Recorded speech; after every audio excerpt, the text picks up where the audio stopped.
إن الحمد لله نحمده ونستعينه ونستغفره ونعوذ بالله من شرور أنفسنا ومن سيئات أعمالنا من يهده الله فلا مضل له ومن يضلل فلا هادي له وأشهد أن لا إله إلا الله وأشهد أن محمدا رسول الله صلى الله عليه وعلى آله وسلم يا أيها الذين آمنوا اتقوا الله حق تقاته ولا تموتن إلا وأنتم مسلمون يا أيها الناس اتقوا ربكم الذي خلقكم من نفس واحدة وخلق منها زوجها وبث منهما رجالا كثيرا ونساء واتقوا الله الذي تساءلون به والأرحام إن الله كان عليكم رقيبا يا أيها الذين آمنوا اتقوا الله وقولوا قولا سديدا يصلح لكم أعمالكم ويغفر لكم ذنوبكم ومن يطع الله ورسوله فقد فاز فوزا عظيما أما بعد فإن أصدق الحديث كتاب الله وخير الهدي هدي محمد صلى الله عليه وعلى آله وسلم وشر الأمور محدثاتها فإن كل محدثة بدعة وكل بدعة ضلالة عباد الله جماعة Jumat. Di antara keyakinan Ahlus Sunnah wal Jamaah yang disepakati di antara mereka adalah Allah Azza wa Jalla telah menciptakan surga dan neraka, dan keduanya sekarang ada dan akan kekal abadi ila yaumil qiyamah. Di antara dalil yang menunjukkan atas hal itu adalah firman Allah Azza wa Jalla, "Wasari'u ila maghfiratin min rabbikum wa jannatin 'arduha as-samawati wal ardu u'iddat lil muttaqin." Di sini Allah Azza wa Jalla mengatakan, bersegeralah kepada ampunan Allah Azza wa Jalla dan juga kepada surganya yang dimana luasnya itu seperti luasnya langit dan bumi, di mana Allah Azza wa Jalla mengatakan u'iddat lil muttaqin. Surga tadi itu telah disiapkan bagi orang-orang yang bertakwa. Dan juga Allah Azza wa Jalla mengatakan fa in lam taf'alu wa lan taf'alu fattaqun nar allati waquduha an-nas wal hijarah u'iddat lil kafirin. Demikian juga Allah Azza wa Jalla telah menyiapkan neraka untuk orang-orang kafirin. Ar-Rasul alaihi salatu wassalam mengatakan, inni ra'aitu al-jannah fatanawaltu wuqudan falau asabtu la akaltu minhu ma baqiya fid dunya. Jadi waktu Rasul alaihi salatu wassalam di salat al-khusuf, gerhana matahari, beliau melihat surga di dinding depan beliau. Rasul alaihi wasallam mengatakan, dan saya berusaha untuk menggapai satu tangkai dari surga tersebut. Kalau saya mampu mengambil dan kalian makan darinya, tidak akan habis selama dunia ini masih ada. Di sini jelas bahwasanya surga telah ada, dan juga Rasul alaihi wasallam telah dinaikkan ke langit. Nabi kita Muhammad alaihi wasallam melihat surga, di mana beliau menjelaskan bahwasanya kebanyakan penghuninya adalah orang miskin. Dan tatkala Allah Azza wa Jalla menciptakan surga dan neraka, sebagaimana di hadis Abi Hurairah yang diriwayatkan oleh Imam At-Tirmidzi, qala arsalallahu azza wa jalla Jibril ila al-jannah faqala unzur ilaiha wanzur ila ma a'dadtu li ahliha fiha. Jadi waktu Allah Azza wa Jalla telah menciptakan surga, Allah memerintahkan Jibril untuk melihatnya. Untuk melihat surga itu. Lihatlah surga itu dan lihatlah apa yang telah saya siapkan bagi penduduknya. Demikian juga tatkala Allah Azza wa Jalla telah menciptakan neraka, Allah perintah untuk Jibril agar melihat neraka tersebut.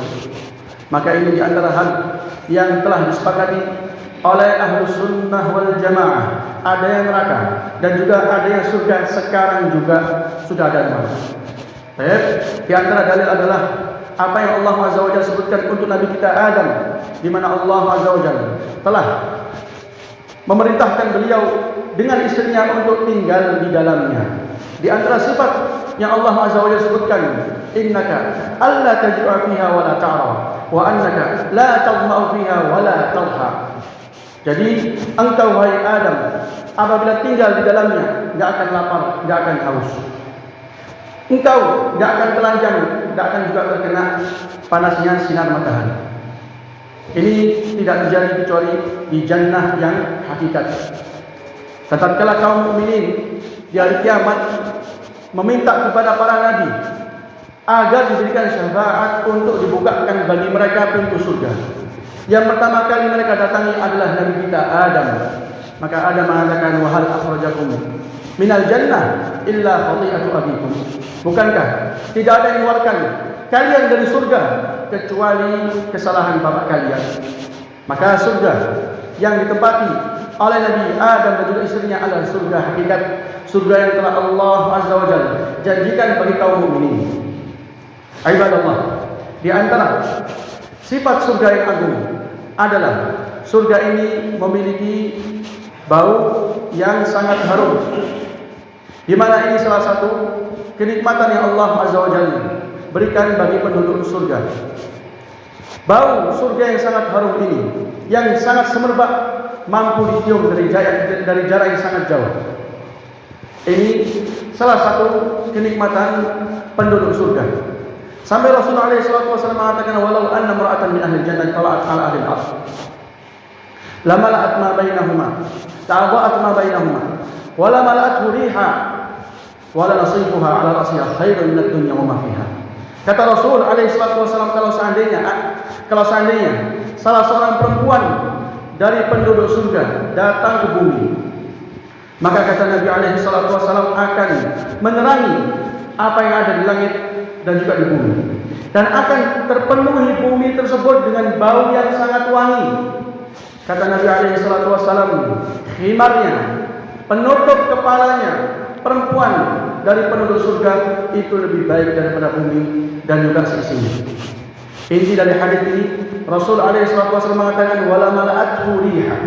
Bumi ini akan terpenuhi dengan bau yang sangat wangi tersebut. Satu saja dari penduduk surga, perempuan satu saja dari penduduk surga. Maka ini salah satu kenikmatan yang agung. Tatkala seorang hamba, seorang mukmin telah dikuburkan dan telah pergi orang-orang yang membawanya, di situ datang dua para malaikat memberikan pertanyaan-pertanyaan sebagai bentuk fitnah dan juga ujian.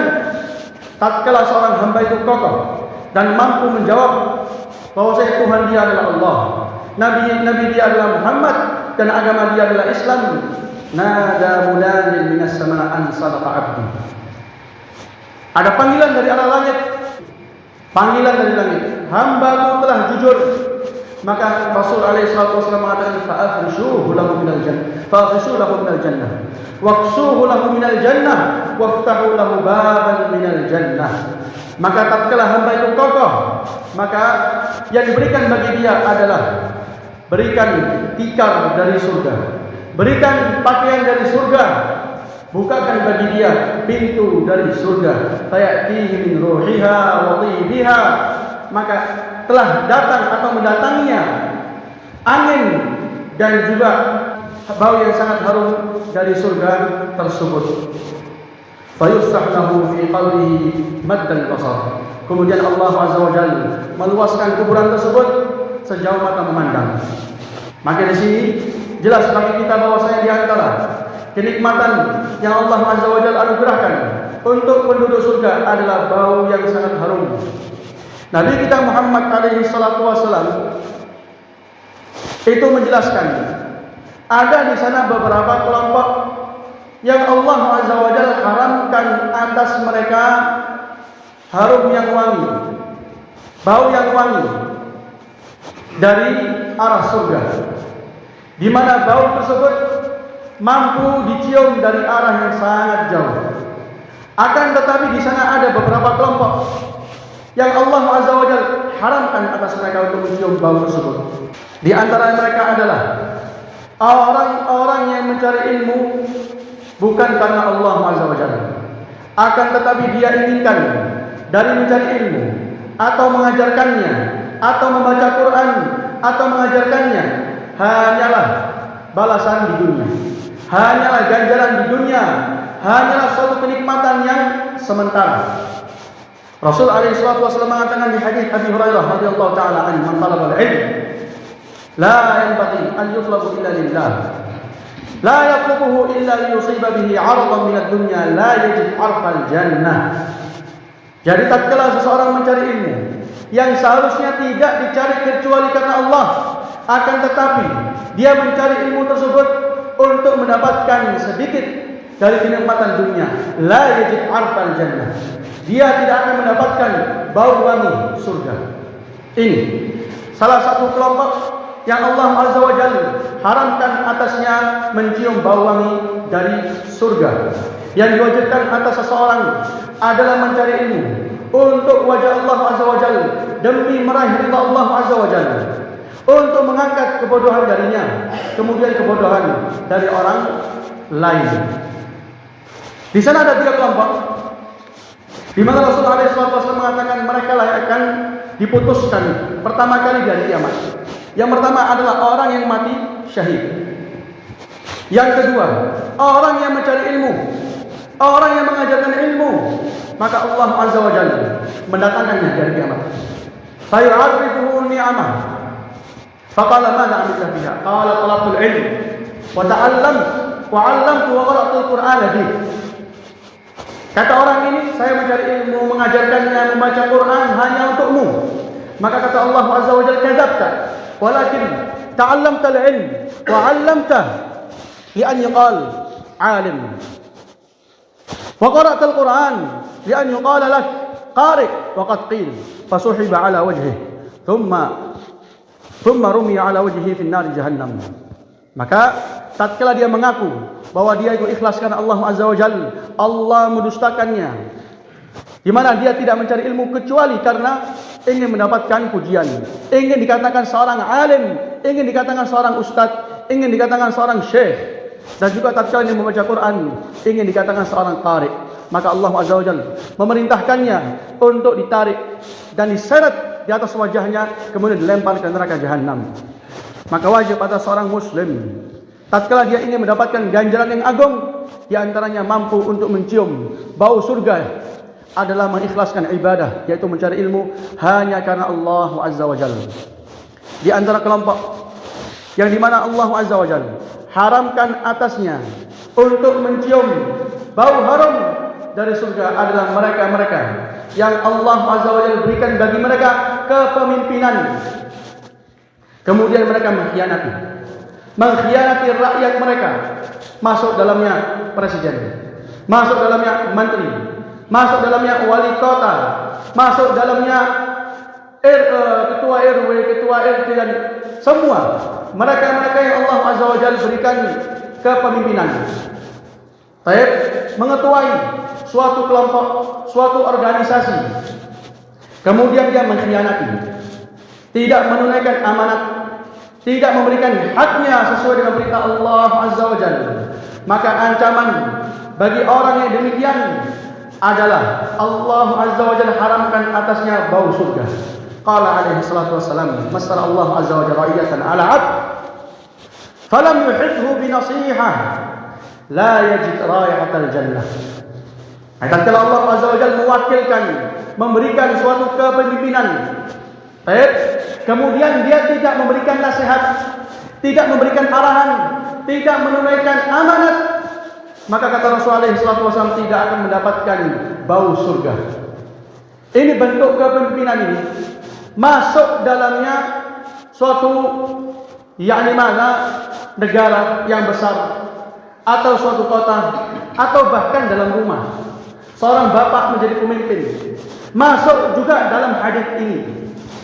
Tatkala seorang bapak tidak mampu untuk menuntun keluarganya menuju surga, tidak mampu untuk mendidik anak-anaknya sesuai dengan kitabullah wa sunnah Rasulullah alaihi salatu wassalam, bahkan membiarkan keluarga mereka, anak-anak mereka terjatuh dalam kemaksiatan, tenggelam dalam kemaksiatan, dibiarkan semua sarana-sarana yang bisa menyebabkan azab dan juga murka Allah Azza wa Jalla masuk juga dalamnya, sesuai dengan hadis Rasul alaihi salatu wassalam, la yastar illa 'abdan ra'iyah qallat aw kathurat. Jadi tatkala Allah Azza wa Jalla mewakilkan suatu tadi itu kepemimpinan, qallat au kathurat, sedikit atau banyak, illa yas'aluhu Allah azza wa jalla anha yaumil qiyamah. Akan Allah azza wa jalla tanya di hari kiamat. Akan Allah azza wa jalla tanya di hari kiamat, aqama fiha amrullah am adha'ah. Apakah dia menegakkan perintah Allah atau dia sia-siakan? Hatta yas'alahu an ahli baitihi khassah. Bahkan dia akan ditanya di hari kiamat tentang keluarganya secara khusus. Maka hadis ini menjadi ancaman bagi mereka-mereka yang membiarkan keluarga mereka di atas kemaksiatan, tidak mendidik, tidak menjadikan anak-anak mereka sebagai anak yang taat kepada Allah Azza wa Jalla, anak yang mengikuti sunnah Nabi alaihi salatu wassalam. Maka wajib atas kita semua mengamalkan firman Allah Azza wa Jalla, ya ayyuhalladzina amanu qu anfusakum wa ahlikum nara. Jagalah diri-diri kalian dan juga keluarga-keluarga kalian dari api neraka. Maka ini yang kedua, orang-orang yang tidak akan mendapatkan bau surga. Adapun yang ketiga, Rasulullah SAW menjelaskan, di antaranya adalah mereka-mereka yang menisbahkan, menyandarkan kepada selain bapaknya. Saya Fulan bin Fulan, padahal itu bukan bapaknya. Menisbahkan kepada selain qabilahnya, menisbahkan kepada selain sukunya. Maka ini salah satu hal dan sebab di mana seseorang itu akan diharamkan baginya bau surga yang wangi. Qala alaihi salatu wassalam, man idda'a ila ghairi abi, man idda'a ila ghairi abi lam yajid raihatal jannah wa inna rihaha la yujad min masirat 500 'am. Barang siapa yang menyandarkan kepada selain bapaknya, dia tidak akan mendapatkan bau surga, di mana bau itu mampu dicium dari jarak 500 tahun. Ini banyak terjadi. Tatkala seseorang itu memerlukan dalam surat menyurat, dalam urusan kenegaraan, imigrasi, ditanya siapa nama bapakmu, menisbahkan kepada selain bapaknya, menisbahkan kepada selain kabilahnya, maka masuk dalam ancaman hadis tersebut, tidak akan mendapatkan bau surga. Qala Nabi alaihi salatu wasallam, man raghiba la targhabu an abaikum, faman raghiba an abi fa huwa kufr. Janganlah kalian benci terhadap bapak-bapak kalian. Barang siapa yang benci bapaknya, maka itu bentuk kekufuran, artinya menisbahkan dirinya kepada selain bapaknya. Maka ini hal yang sangat penting seorang memperhatikan. Dan di antara kelompok yang Allah Azza wa Jalla atau Rasulullah SAW ancam pelakunya dengan tidak mencium bau surga adalah orang-orang yang membunuh al-kafirul mu'ahad, orang kafir yang telah diberikan perjanjian dengan pemimpin muslim, orang kafir yang datang dari negara orang Islam, yang datang dari negaranya menuju ke negara orang Islam dengan perjanjian, dengan keamanan dari suatu negara. Maka datang seseorang dengan kecemburuan yang dianggap, maka dia membunuh orang kafir tersebut yang telah diberikan keamanan, yang telah diberikan perjanjian oleh seorang presiden yang Islam. Maka kata Rasulullah SAW, man qatala mu'ahadan lam yarih raihatal jannah wa inna rihaha la tujad min masirat 40 'am. Barang siapa yang membunuh seorang kafir yang telah diberikan perjanjian, diberikan keamanan, jaminan, datang ke negara ini terjamin aman, enggak ada yang mampu membunuh. Datang orang ini dengan kebodohannya, dengan bentuk kecemburuannya yang salah, dia bunuh orang kafir tersebut, maka kata Rasulullah SAW, gak akan mendapatkan bau surga yang wangi. Padahal bau itu mampu untuk dicium dari jarak 40 tahun. Sebelumnya 500 tahun, sekarang 40 tahun.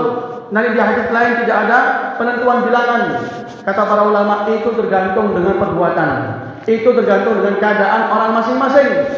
Maka inti dari hadis ini, Rasulullah SAW mengancam orang yang demikian tidak akan mampu untuk mencium bau surga. Maka wajib atas seseorang menjaga perjanjian, menjaga perdamaian, menjaga keamanan orang kafir yang datang ke negara orang Islam. Karena itu bentuk keadilan dari agama Islam, itu bentuk suatu amanat, itu bentuk suatu perintah yang Allah Azza wa Jalla perintahkan atas Rasulnya, yang Rasulullah SAW perintahkan atas umatnya. Alhamdulillah Rabbil Alamin.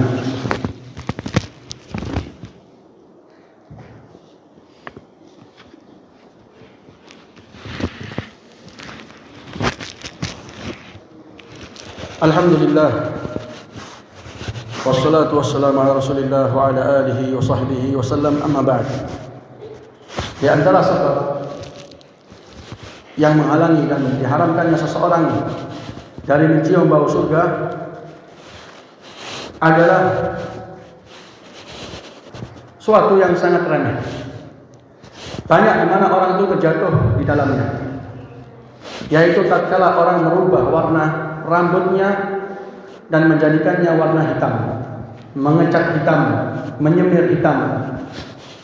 Ini salah satu sebab di mana seorang hamba diharamkan atasnya untuk mencium bau surga. Makanya Rasul alaihi salatu wasallam mengatakan,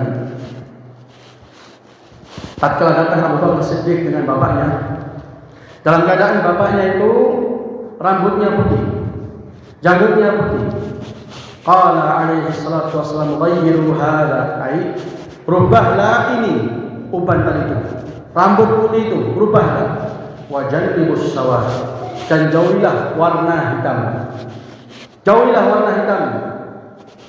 Di mana Rasulullah alaihi salatu wassalam mengancam setiap orang yang merubah warna rambutnya dan dijadikan warna hitam, sebagaimana di hadits Abi Hurairah radhiyallahu taala anhu, qala alaihi salatu wasallam, yakunu qaumun yakhdibun fi akhir zaman ila sifat ka hawasil at-tuyur atau ka hawasil al-hamam la yarihun raihat al-jannah. Akan ada di akhir zaman suatu kaum yang mengecat rambut mereka warna hitam, laksana dada burung merpati. Dada burung merpati secara umum itu hitam. Warna ini yang putih dijadikan hitam. Maka kata Rasulullah SAW, tidak akan mendapatkan bau surga. Maka wajib orang itu kalau ingin merubah warna tersebut, merubah ke warna selain hitam. Jangan dirubah warna putih, ke warna hitam. Karena itu termasuk salah satu dosa besar. Maka wajib atas seorang tatkala ingin merubah warna rambutnya atau warna janggutnya, merubah kepada selain warna hitam. Karena itu salah satu bentuk di mana orang menyelisihi jalannya ahlul kitab, yaitu orang Yahudi dan Nasrani. Dan di antara sebab di mana orang akan diharamkan dari bau surga yang sangat wangi, seorang perempuan yang minta perceraian tanpa ada sebab, seorang perempuan yang minta untuk pisah tanpa ada uzur, tanpa ada hal yang mendorongnya dan juga mendesak.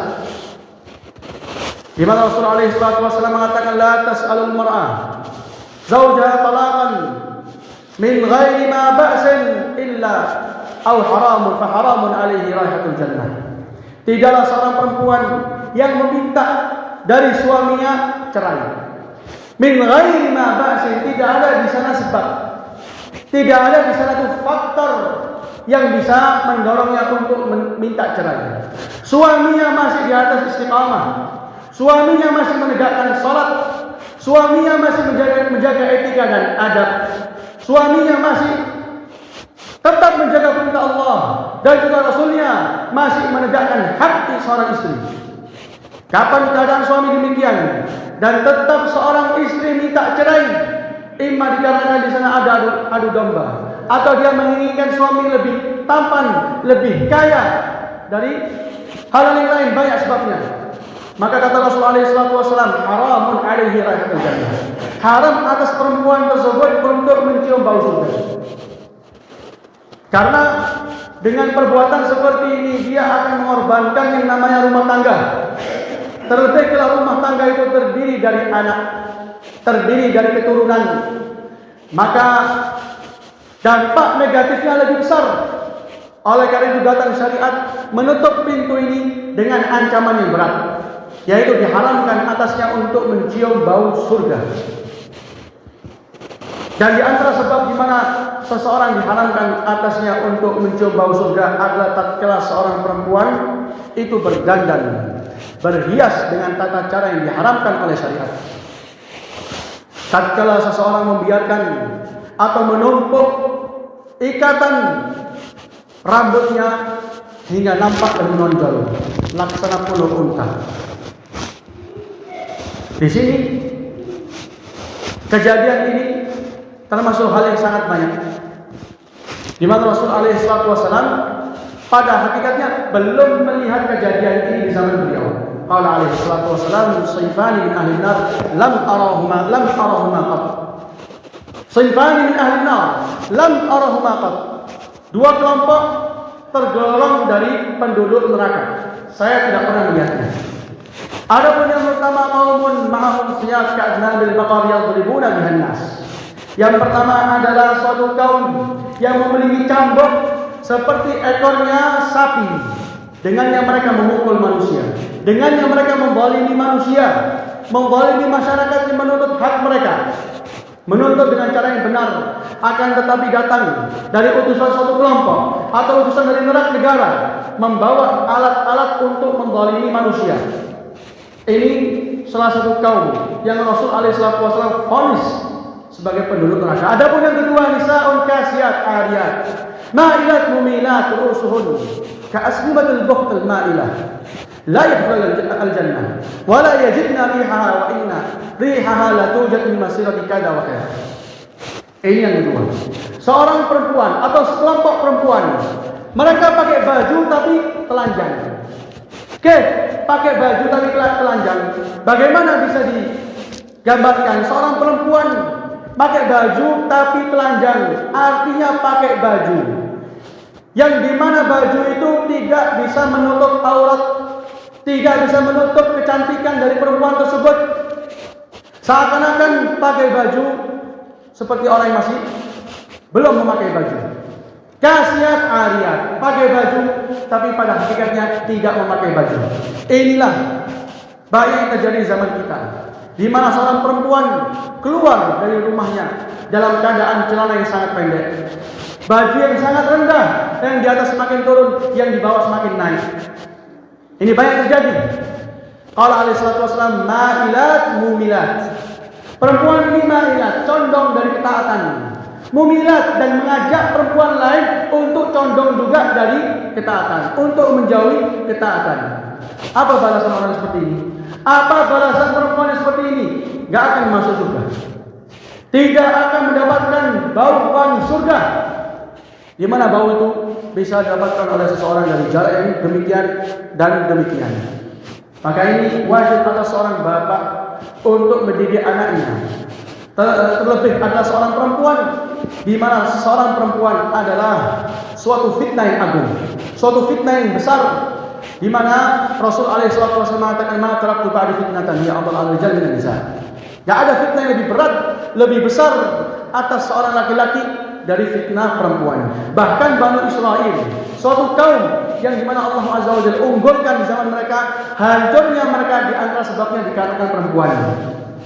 Wattaqud dunya wattaqun nisa fa inna awwala fitnat Bani Israel kanat bin nisa. Jadi ini pertama kali menghancurkan Bani Israel, yaitu fitnah perempuan. Jadi syaitan mungkin saja mengganggu seorang hamba, akan tetapi terluputkan, tidak pas. Akan tetapi jika syaitan menggunakan senjata perempuan, maka sedikit akan meleset, akan selalu tepat, akan selalu mengena, akan mudah untuk mempengaruhi. Oleh karena itu, ancaman untuk perempuan yang tidak taat, ancaman untuk perempuan yang jauh dari agama al-Islam, dari didikan syariat, baik dari sisi pakaian, dari sisi perilaku, ancamannya berat. Sampai-sampai Rasulullah SAW mengatakan, "Ittala'tu 'alan nar, fara'aitu 'ammata man dakhalaha an-nisa." Saya ini melihat ke neraka, dan paling banyak masuk itu adalah perempuan. Penghuninya paling banyak itu perempuan. Dikarenakan tadi fitnahnya sangat besar dan mudah terpengaruh dan sangat mudah mempengaruhi. Ma'ilat mumilat, ma'ilat, keluar dari ketaatan dan mengajak perempuan lain juga untuk keluar dari ketaatan. Maka inilah kelompok-kelompok di mana Rasul alaihi wasallam ancam mereka dan diharamkan atas mereka dari bau surga yang sangat wangi. Maka kita minta kepada Allah Azza wa Jalla untuk dijauhkan dari sebab-sebab yang bisa mengharamkan kita dari kenikmatan surga, dari sebab-sebab kita memasuki surga. Fa nasallahu azza wa jalla bimannihi wa karamihi wa judihi wa ihsanihi an yamunna 'alaina at-ta'ah wa taqwa ونسأله عز وجل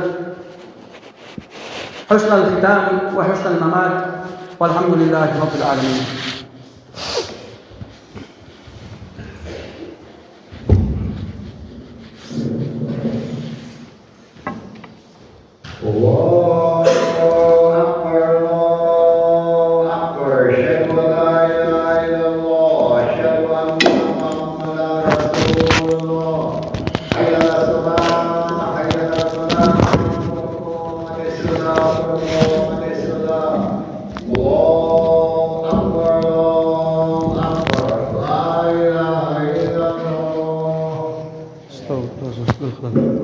آخر واحد.